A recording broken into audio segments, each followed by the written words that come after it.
여러분 안녕하세요. 오늘도 말씀으로 승리하는 저와 여러분 되길 주님의 이름으로 축원드립니다.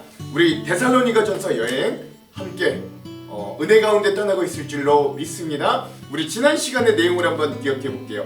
우리 지난 시간은 우리가 데살로니가전서 3장의 내용을 함께 나눴습니다. 3장은 이제 바울이 이 데살로니가 교회를 걱정하여 자기의 영적 아들과 같은 디모데를 파송하고, 그래서 거기서 함께 목회를 했던 디모데 목사님이 돌아와서 바울에게 이 데살로니가 교회가 어떤 상황인지를 보고하자 이 성도들을 향한 기쁨과 감사와 애정의 마음을 담았던 것이 이 3장의 내용이었습니다. 우리 세 가지 은혜를 나눴는데, 첫 번째, 데살로니가 교회 디모데를 파송하며 굉장히, 그러니까 자기에게 아주 필요한 철실한 동역자였음에도 교회를 우선적으로 생각해 디모데를 파송했던 이 목회자로서의 바울의 마음, 그리고 그를 파송하면서 뭐라고 했느냐, 이 복음을 받기 위해서 우리가 환난을 받을 때, 박해를 받을 때 그 환난과 고난이 사고가 아니라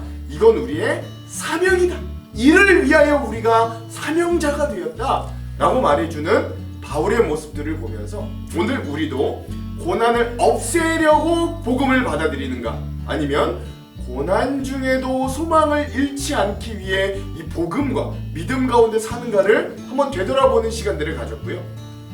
두 번째, 성도의 굳건한 믿음의 소식이 사역자는 물론이고 또 다른 믿음의 공동체를 다시금 살게 하는 생명력이 되었다.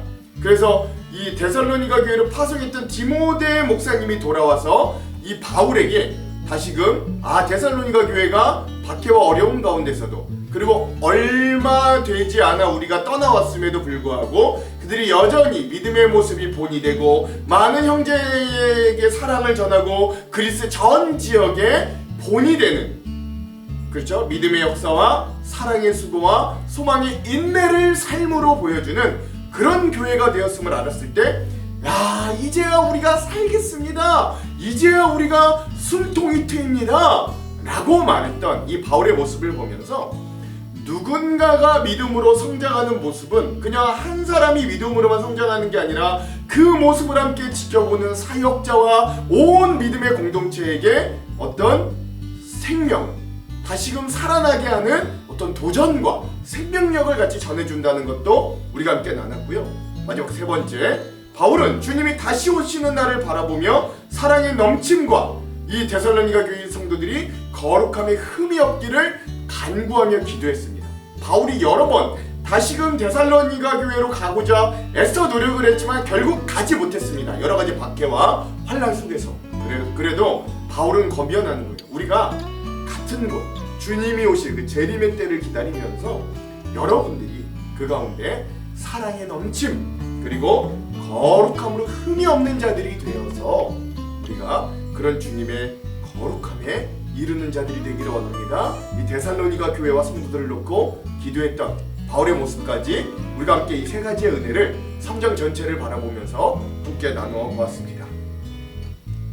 자, 오늘은 거기에 이어서 데살로니가 전서 네 번째 시간 4-1회 시간입니다. 이제는 후반부로 넘어갈 주제가 바뀝니다.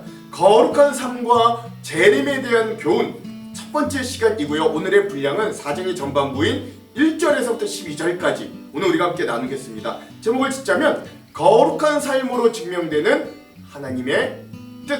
즉 우리 그리스도인이 거룩한 삶을 우리의 삶 속에서 드러낼 때 그때 비로소 하나님의 뜻이 우리의 삶 가운데 증명이 된다.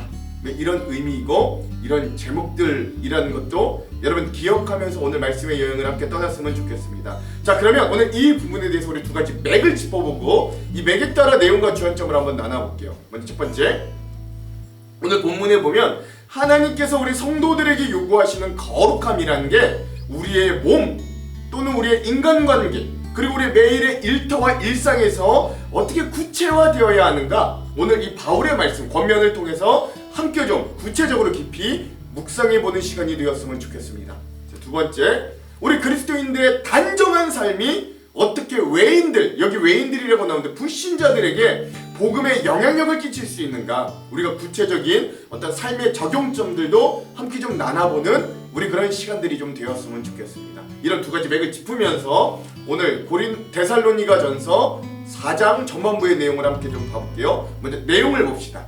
오늘 4장 전반부의 내용은 몸의 거룩, 관계의 거룩, 일상의 거룩에 대해서 이렇게 말하고요. 제일 먼저 바울은 우리 그리스도인들이 거룩한 삶에 대해 왜 살아야 되는가 서론을 이렇게 이야기합니다. 형제 여러분, 이제 나는 여러분에게 몇 마디 더 부탁하려고 합니다. 우리는 여러분에게 하나님을 기쁘시게 하며 살아가도록 가르쳤습니다. 여러분이 우리에게 배운 대로 살고 있다는 것을 알지만 주 예수님 안에서 다시 한번 부탁드립니다. 앞으로도 더욱 열심히 그렇게 살아가십시오. 여러분은 우리가 주 예수님의 이름으로 명령한 것을 잘 알고 있을 것입니다. 라고 하는 거죠. 그 이후로 바울은 세 가지 거룩에 대해 권면하는데요. 첫 번째가 몸에 대한 거룩함, 즉 성적인 순결에 대해서 권면합니다.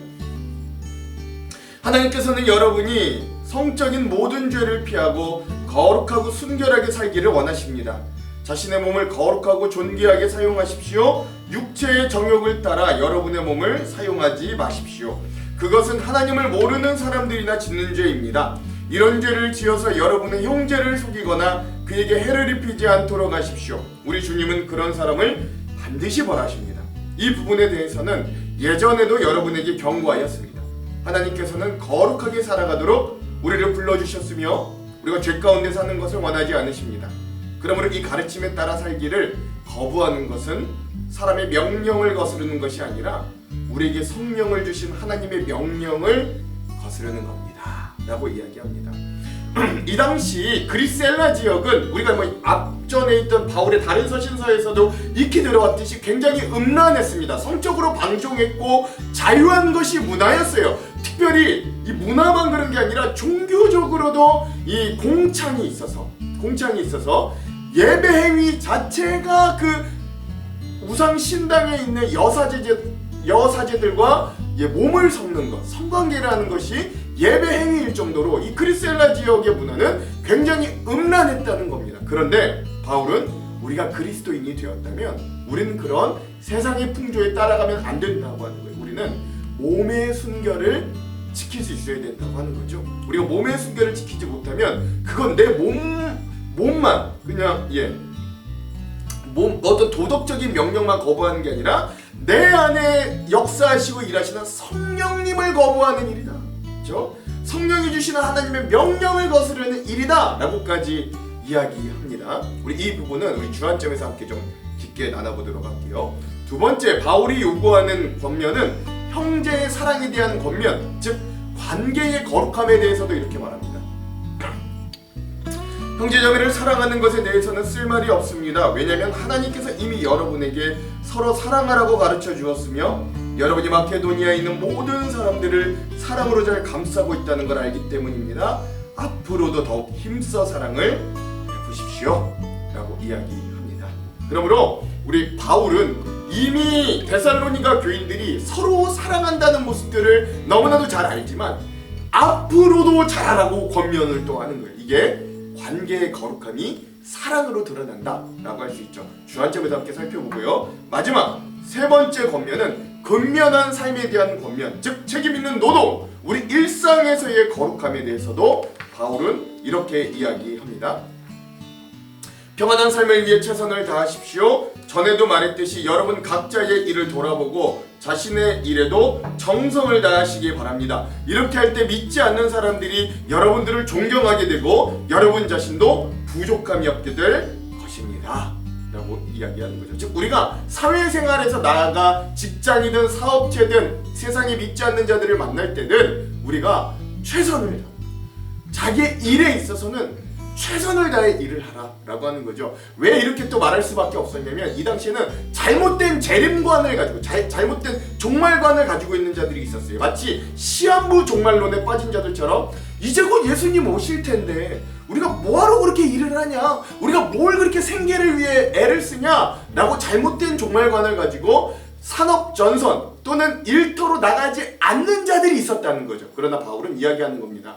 주님이 일찍 오시든 이후에 오시든 상관없이 우리 그리스도인들은 자기가 세상에서 맡은 일에도 소명감을 가지고 근면하고 성실하게 나아가야 된다. 특별히 믿음을 갖지 않는 외인들, 불신자들이 보기에도 우리가 단정하게 행한, 그래서 우리 자신이 부족함이 없도록 열심히 일해야 된다. 성실하고 정직하게 일해야 된다. 그것이 바로 우리 일상의 거룩함이다 라고 이야기하는 장면이고요. 이것도 우리 이따가 주안점으로 함께 좀 나눠보도록 하겠습니다. 자, 그럼 오늘 데살로니가전서 4장 전반부의 핵심 구절을 한번 살펴볼 건데요. 세 군데입니다. 3절, 9절, 11절. 먼저 3절입니다. 하나님의 뜻은 이것이니 너희의 거룩함이라 곧 음란을 버리고. 아멘. 9절입니다. 형제 사랑에 관하여는 너희에게 쓸 것이 없음은 너희들 자신이 하나님의 가르침을 받아 서로 사랑함이라. 아멘. 11절입니다. 또 너희에게 명한 것 같이 조용히 자기 일을 하고 너희 손으로 일하기를 힘쓰라. 아멘. 그렇죠. 그래서 오늘 이 말씀에서 몸의 거룩, 관계의 거룩, 그리고 일상의 거룩의 대표적인 구절들을 3절, 9절, 11절로 함께 좀 나눠 보았습니다. 자, 그럼 오늘 데살로니가전서 4장 우리 전반부에 우리 주안점 세 가지를 함께 나누고 말씀을 한번 읽어볼게요. 첫 번째, 데살로니가전서 4장은 데살로니가 전체에서도 아주 중요한 전환점이 됩니다. 앞서 우리가 함께 읽었던 1장에서부터 3장이 복음 안에, 데살로니가 교인들이 복음 안에서 시작된 믿음과 사랑 그리고 소망을 확인하고 격려하는 부분이었다면, 오늘부터 우리가 읽을 4장에서부터는 데살로니가전서의 어떤 다른 후반부인데요, 이제부터는 그 앞전에 설명했던 그 믿음들이 어떻게 삶의 자리에서 구체적으로 드러나야 하는가를 알려주는 어떤 실전편이다 라고 할 수 있습니다. 앞에는 원리편, 그렇죠? 논리편, 개념편이라면 4장에서 5장은 실전편이라고 할 수 있어요. 이 부분이 나타내는 질문은 이런 거예요. 우리가 믿는다고 고백하는 그 복음은 우리의 몸과 우리의 관계와 우리의 일상 속에서 어떻게 나타나고 있는가 라고 추격할 수 있는 거죠. 그래서 이 질문은 데살로니가 교회뿐만 아니라 오늘 이 말씀을 지금 함께 듣고 읽고 있는 우리 교회와 각 성도들에게도 동일하게 주어지는 질문이기도 합니다. 1절에서 2절.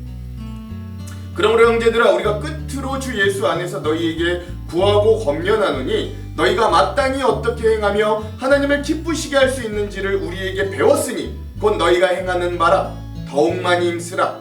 우리가 주 예수로 말미암아 너희에게 무슨 명령으로 준 것을 너희가 아느니라. 아멘. 그렇습니다. 바울은 끝으로 이 데살로니가 교회 성도들에게 실제적인 교훈을 말하는 거예요.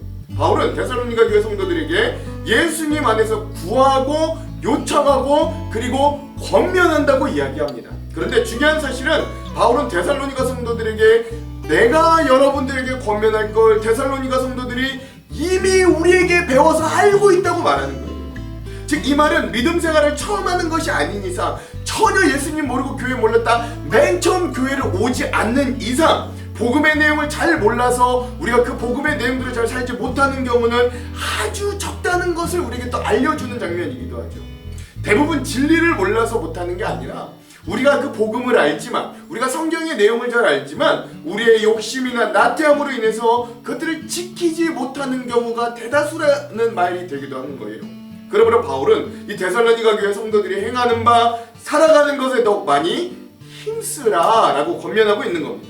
이제 바울은 이 거룩한 삶이라는 하나의 아주 대주제 아래서 세 영역으로 나눠서 데살로니가 성도들에게 우리 그리스도인들의 삶에서 실제적으로 실천해야 될 것들을 차례대로 권면하는데요, 그 첫 번째가 바로 그리스도인들의 몸의 거룩입니다. 몸의 성결이라고도 하는데 몸의 거룩함이에요. 3절에서 4절. 하나님의 뜻은 이것이니 너희의 거룩함이라 곧 음란을 버리고 각각 거룩함과 존귀함으로 자기의 아내에 대할 줄을 알고. 아멘. 그렇죠. 바울은 하나님의 뜻이 무엇인지를 묻는 이들에게 이렇게 단호하게 말하는데, 그게 뭐예요? 그건 거룩함입니다. 거룩함. 이거 헬라어로는 하기아스모스라고 하는데, 하기아스모스라고 하는데, 이 단어는 봉헌 또는 분리, 구별, 이런 뜻을 말하고 세상의 풍조로부터 자기를 떼어내어 하나님께 드리는 과정, 이것을 거룩의 본 헬라어 뜻이라고도 하는 거예요. 바울이 거룩의 첫 번째 영역으로 몸의 순결, 즉 성적인 순결을 언급한 이유는 여러분 제가 앞서서도 말씀드렸지만 이 데살로니가 지역, 이 그리스 헬라 지역의 도덕적인 배경 때문에 그래요. 이 헬라 문화권에서는 성적인 자유, 성적인 방종은 죄가 아니라 오히려 자유시민의 권리로 여겨졌습니다. 데살로니가 교회가 살던 이 헬라 문화권에서 이 성적인 자유함은 사회적으로 뿐만이 아니라 종교적으로까지도 용인이 되었어요. 이 당시 보통의 헬라 사회에서는 성적인 관계를 맺는 게 꼭 지금 개념과 같이 부부 사이에서만 이루어져야 한다는 생각은 굉장히 낯설었습니다. 몰래 정을 통하는 이 바람피는 상대, 불륜에 이성을 두는 게 아주 평범했고 성을 사고파는 성매매도 일상적인 것을 넘어 종교행위까지도 이어졌다는 거예요. 이 당시 성은 그래서 개인의 선택이었고 신앙과는 어떤 좀 분리되는 영역으로 치부되기도 했다고 합니다. 그런데 바울은 분명히 이렇게 말합니다. 각각 거룩함과 존귀함으로 너희 아내에 대할 줄을 알아라 라고 말입니다. 여기서 자기 아내라고 표현된 헬라어 스키오스라고 하는 단어인데 이 아내라는 의미를 포함하여 이 스키오스라고 하는 말은 자기의 그릇 또는 자기 자신까지도 의미하는 표현이라고 해요. 즉 그리스도인의 성적 순결과 거룩함이란 자기의 아내만을 성적으로 대해야 함은 물론이고 자기의 몸을 절제하는 데까지 나아가야 한다. 우리가 그런 깨끗한 그릇이 돼야 된다라고 하는 여러 다층의 의미를 품고 있는 것이지요. 이처럼 바울은 성도들을 향해, 그리스도인들을 향해, 데살로니가의 성도들을 향해 자기의 몸을, 우리가 그리스도인이라면 자기의 몸을 스키오스, 즉 그릇으로 묘사하면서 이 그릇을 우리가 정욕으로 채우지 말고 거룩함과 존귀함으로, 즉 깨끗함으로 채우라고 말하고 있는 겁니다. 그러니까 여러분, 이 거룩함이라는 게 어떤 관념적인 게 아니라 내 몸을 어떻게 통제하고 절제하느냐에 딸린 어떤 실제적인 문제인 거예요. 그러므로 그리스도인들은 하나님을 모르는 세상 사람들, 즉 오늘 본문 5절에 보면 이방인이라고 표현된 세상 세태에 흔들리면 안 되고 6절에 나타난 것처럼 분수에 넘치는 과도한 욕망과 탐욕의 노예가 되지 말아야 되는 거예요. 오히려 하나님께서 우리의 삶에 그어주신 거룩한 라인, 즉 선을 지키며 몸과 마음의 순결과 거룩함을 지키는 깨끗한 그릇들이 되어야 한다는 거죠. 여러분, 한국교회 스승이신 고 한경직 목사님이요, 어느 날 젊은 목회자들이 그 목사님께 찾아와서 목사님처럼 큰 사역을 하려면 뭐가 가장 중요합니까? 라고 묻자 목사님 이렇게 짧게 대답하셨다고 해요. 깨끗해야 됩니다. 하나님은 큰 그릇이 아니라 깨끗한 그릇을 사용하십니다 라고 말했다고 해요. 즉 여러분, 깨끗한 그릇이라는 게 그 고 한경직 목사님의 평생에 걸친 어떤 청빈한 삶 또는 거룩한 철학을 요약한 핵심적인 표현인데, 이 영락교회라고 하는 큰 교회를 오랜 기간 담임하셨음에도 불구하고 그분 돌아가실 때 보니까 이분 개인 재산 청약 통장 하나 없었고 18평 남짓한 그런 주택에서 살면서 굉장히 청빈한 모습으로 마지막까지 그의 삶을 지키셨던 게 우리들에게는 굉장히 큰 울림을 줬던 거예요. 왜? 그분은 하나님의 뜻인 거룩함을 평생을 걸쳐 자기 몸으로 살아내셨기 때문에 그래요. 이렇게 복음은 영혼만 구원하는 게 아니에요. 복음은 우리의 몸까지 포함한 전 인격적인 새로운 것들로 만드는 거예요. 그러므로 바울은 그리스도인이 이런 깨끗함, 거룩함에 대해 포기한다면 그건 단순히 거룩함만 포기하는 게 아니라 우리 안에 예수 그리스도를 믿은 선물로 주신, 그 증표로 주신 성령을 저버리는 일이라는 엄청난 선언까지도 하게 되는 거죠. 8절, 그러므로 저버리는 자는 사람을 저버림이 아니요 너희에게 그의 성령을 주신 하나님을 저버림이니라. 아멘. 그렇죠. 그러니까 그리스도인의 거룩함은 어떤 우리 인간의 의지나 노력의 산물이 아니라는 거예요. 성령님께서 우리 안에 거하실 때 비로소 가능한 삶입니다. 그러므로 거룩한 삶을 가볍게 여기는 건 단순한 윤리의 문제를 넘어 성령을 거부하는 태도가 되기도 하는 거예요.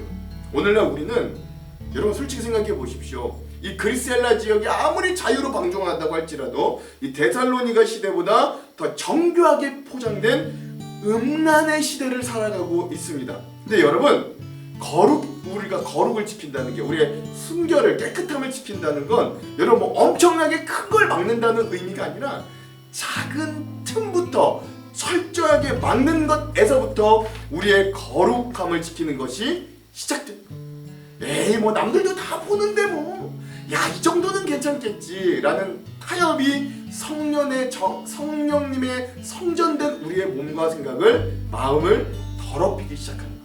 그러면 오늘 우리의 삶이 음란에서 벗어나 우리 육체적으로도 몸으로도 그리고 마음과 영혼으로도 순결하고 정결하고 애를 쓰는 우리 하루가 되시기를 간절히 소망합니다.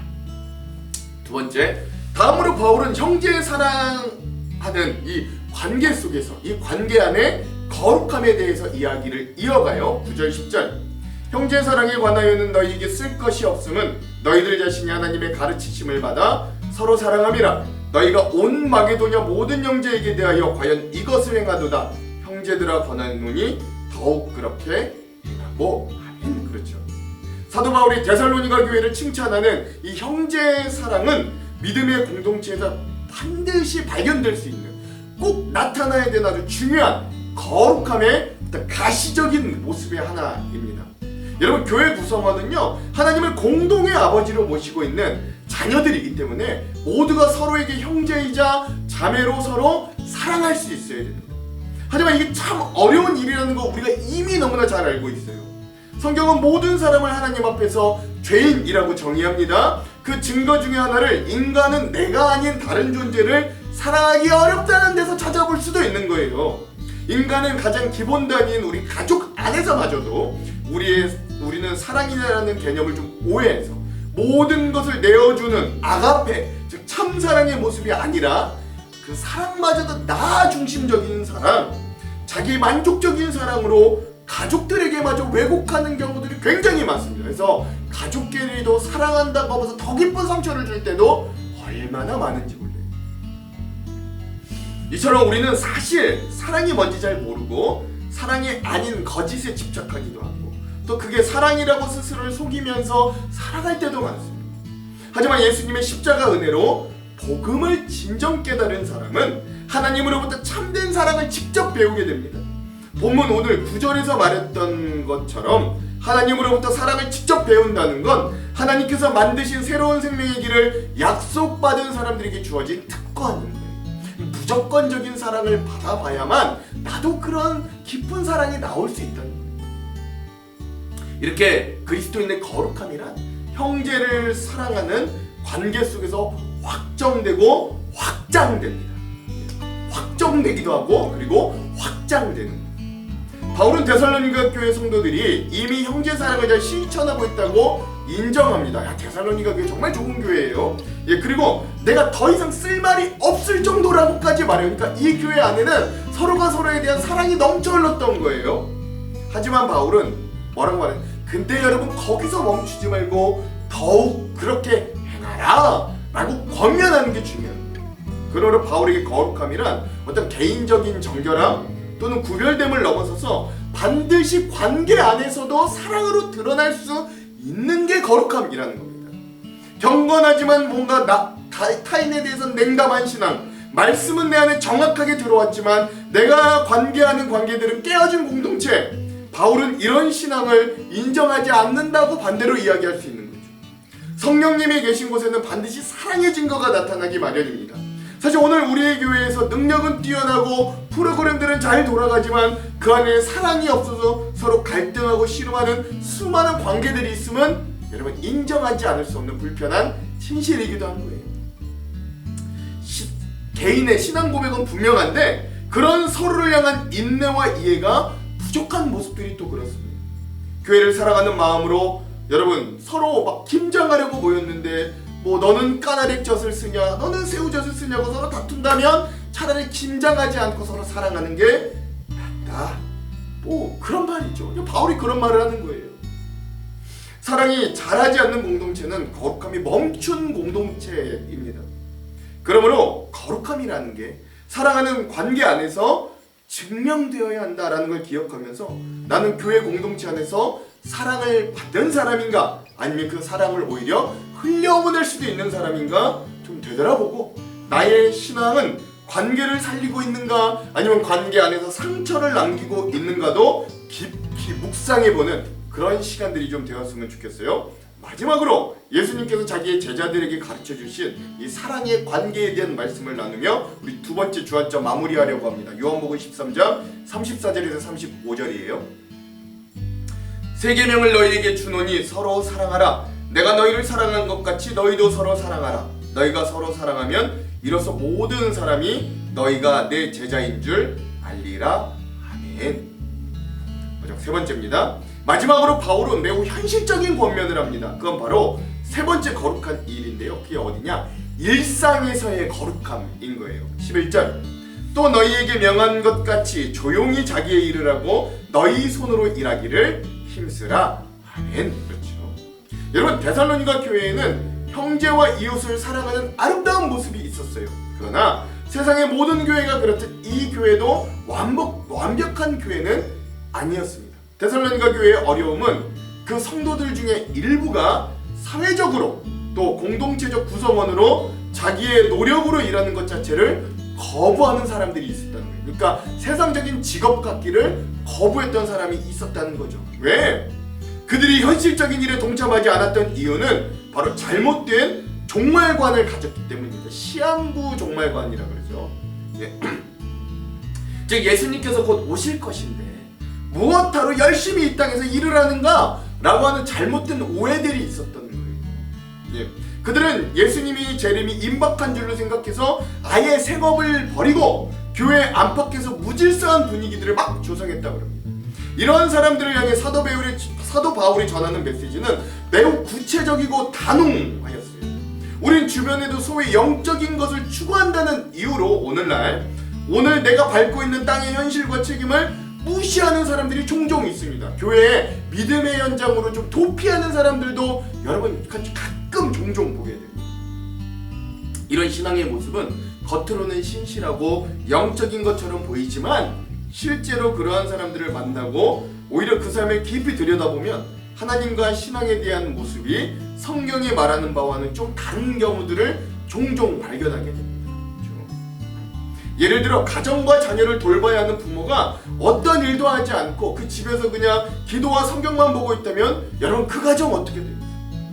물론 특수한 상황 속에서 어떤 한 가정이 갑자기 어떤 피치 못할 사정들에 의해 아무것도 할 수 없는 어려움에 처할 때는 어쩔 수 없지만 그런 경우가 아니고서는 처음부터 가정을 책임지기 위한 노력을 하지도 않고 여러 활동을 포기한 삶을 살아간다면 하나님이 그러한 가정을, 그러한 사람들을, 그런 부모들을 좋은 신앙인이라고, 훌륭한 신앙인이라고 칭찬할 리 만무하겠지 않겠습니까? 하나님께서 그 사람을 하나님의 자신의 계획과 하나님이 주신 여러 선한 기회들을 신뢰하지 않는 사람이라고 오히려 훈계할 것입니다. 그러므로 바울은 조용히 자기의 일을 하고 너희의 손으로 직접 일하라고 권면합니다. 그러니까 스피노자가 그랬다 그러잖아요. 나는 내일 종말이 온다 할지라도 한 그루의 사과나무를 심겠다라고 말하는데 우리에게도 그 자세가 필요하다는 거예요. 예수님이 내일 당장 오신다고 할지라도 하나님이 나에게 주신 직업의 소명, 하나님 나에게 주신 사업의 소명이 그냥 내가 돈만 벌고 벌어먹고 살려고 하는 일이 아니라 하나님이 나에게 주신 소명으로 알고 그 일을 열심히 하면 그것도 예배, 하나님을 향한 기도, 하나님을 향한 찬양이 될 수 있다. 우린 그거 주님이 내일 오신다고 할지라도 그 마음을 품고 일상에서도 손으로 수고하며 끝까지 일하라 라고 말하는 거예요. 그러니까 여러분 우리가 종말을 기다린다는 핑계로 우리가 재림을 기다린다는 핑계로 무책임하게 사는 건 이단들이 하는 거예요. 그러니까 그런 태도를 경계하고 성실한 노동이 세상 사람들 외인들에게 오히려 복음의 품격을 보여주는 단정한 행실이라는 것도 이렇게 가르쳐주는 거예요. 마지막 12절 이는 외인에 대하여 단정히 행하고 또한 아무 궁핍함이 없게 하려 함이라. 아멘. 그렇죠. 하나님을 바르게 알아서 하나님에 대한 바른 신앙을 가진 사람은 설령 내일 이 땅의 마지막 날이 찾아온다고 할지라도 삶의 모든 부분에서 바르고 건강한 태도를 유지할 수 있는 그리스도인이라는 거죠. 이 12절에서 외인에 대하여 단정히 행하라고 하는 표현에서 우리가 좀 알 수 있듯이 우리는 하나님 앞에서 세상 사람들 앞에서 경건하고 바른 태도를 유지했을 때 즉 외인들 세상 사람들 보기에도 경건하고 단정한 모습이 보일 수 있어야 그래야 본이 된다라고 하는 겁니다. 이는 참된 믿음의 그리스도인이라면 우리의 일상생활을 태만하게 또는 게으르게 해서는 안 되고 세상 사람들의 비판의 대상이 돼서는 안 된다는 말이기도 합니다. 물론 세상의 비판이 다 옳고 우리가 그것에 일일이 다 대응해야 된다는 건 아닙니다만, 그러나 먼저 우리의 기준이 세상의 말이 아니라 하나님의 말씀이고 또 세상의 말과 비판이 얼마나 편파적이고 자기중심적인지 우리는 잘 알고 있으니 잘 분별할 지혜는 필요하지만, 그러나 기본적으로 우리가 성실과 정직으로 우리에게 주어진 세상의 일도 하나님이 주신 소명으로 감당할 수 있어야 되는 건 마찬가지인 겁니다. 그러니까 사회에서 통용되고 있는 도덕적이고 상식적인 문제들이 있어서 우리 그리스도인들도 그 상식과 질서에 벗어나서는 안 된다는 말이지요. 성경의 기준은 세상이 말하는 상식과 도덕적인 기준을 훨씬 뛰어넘는 거룩하신 하나님의 기준이 되기 때문에 우리는 그 밑에 있는 세상적인 도덕과 기준은 당연히 지켜야 되는 거예요. 한 예를 좀 나누고 싶은데 실합니다. 국내 건설관리 분야의 선구자인 김종훈 회장님이라는 분이 계십니다. 창업 초기부터 정직을 기업의 핵심 가치로 세웠습니다. 우리 독실한 기독교인이신데 비리가 관행이더니 건설업계에 그는 정직하지 않으면 가차없이 퇴출시키는 원 스트라이크 아웃 제도를 도입했고, 대단하죠. 구성원 100%가 주식을 소유하게 하는 투명한 경영을 실천했다고 합니다. 또한 따뜻한 동행이라고 하는 사회복지 법인을 만들어 자기 그 회사의 수익의 상당 부분을 사회에 환원하고 있는, 그는 기업이 세상을 바꿀 수 있다라고 믿으면서 직업적인 탁월함과 윤리적인 성결을 동시에 추구함으로 세상 외인들로부터도 예수 믿는 기업과는 다르다라고 하는 깊은 신뢰를 얻고 있는 분이라고 해요. 굉장히 존경스러운데, 여러분, 오늘 우리도 이런 일상의 거룩을 깊이 묵상하면서 나의 신앙은 세상 속에서도 신뢰를 얻고 있는가? 나는 믿음이라는 이름으로 책임을 회피하고 있지는 않는가? 우리의 모습을 좀 되돌아볼 수 있어야 됩니다. 자, 마무리할게요. 데살로니가전서 4장 1절에서 12절은 우리에게 이렇게 질문합니다. 그리스도인인 나는 내 몸을 하나님이 기뻐하시는 정결한 그릇으로 지키고 있는가? 그리스도인인 나는 이웃을 향한 사랑의 경계를 더 넓게 확장시키고 있는가? 그리스도인인 나는 내 일터에서 가장 정직하고 성실한 단정한 삶을 살고 있는가? 라고 말이죠. 오늘 우리의 거룩함은 교회의 한자리에서만 나타나는 게 아니라 우리의 현실의 삶, 교회 밖의 삶에서도 시작되고 또 관계로 확장되고 일상의 삶을 통해 증명되어야 한다는 거예요. 그러므로 믿음은 고백으로 시작되지만 거룩함이라는 건 삶으로 완성됩니다. 오늘 우리 하안장로교회가 말로만 믿는 교회가 아니라 우리의 삶으로 복음을, 거룩을 증명하는 공동체가 되기를, 그래서 오늘 말씀을 통해 하나님께서 기뻐하실 온 삶에 거룩함이 묻어나는 우리 귀한 그리스도인들로 살아가기를 주님의 이름으로 간절히 축원드립니다. 기도할게요. 하나님, 오늘 우리도 거룩한 삶으로 나아가기를 원합니다. 내가 거룩하니 너희도 거룩하라고 명하신 하나님, 오늘 우리의 몸, 개인의 삶이 영적인 순결과 몸의 순결을 지키며 정결하고 깨끗한 주님 앞에 서 있는 그릇들이 되기를 원합니다. 하나님, 우리의 관계 가운데 하나님의 사랑이 넘쳐 우리에게도 형제 사랑이, 가정 사랑이, 교회 사랑과 나라 사랑이 넘쳐나기를 원합니다. 하나님, 우리의 일터와 사업체에서 교회 밖의 현실의 삶에서도 우리가 정직과 성실로 하나님 앞에 온전함을, 단정함을 드러내는 귀한 일꾼들이 되기를 원합니다. 하나님, 우리에게 성령의 은혜를 더하여 주셔서 성령의 충만함을 주셔서 거룩함이 드러나는 삶을 사는 그리스도인들이 다 될 수 있도록 인도하여 주시옵소서. 오늘 하루 그런 거룩한 삶을 살아내는 귀한 성도의 삶을 살 수 있도록 인도하여 주시옵소서. 예수님 이름으로 기도합니다. 아멘.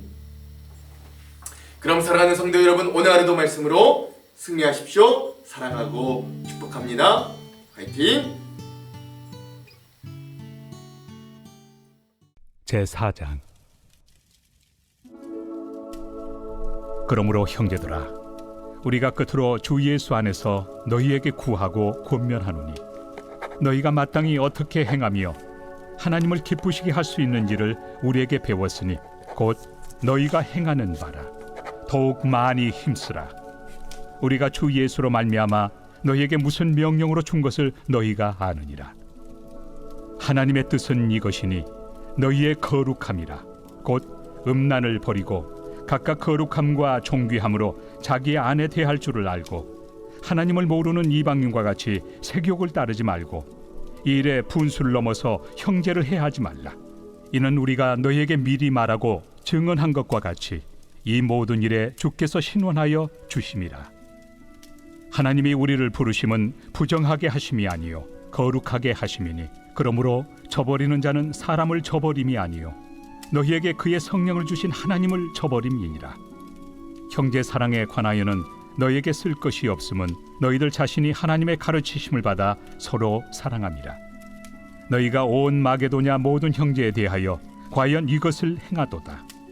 형제들아, 권하노니 더욱 그렇게 행하고 또 너희에게 명한 것 같이 조용히 자기 일을 하고 너희 손으로 일하기를 힘쓰라. 이는 외인에 대하여 단정히 행하고 또한 아무 궁핍함이 없게 하려 함이라.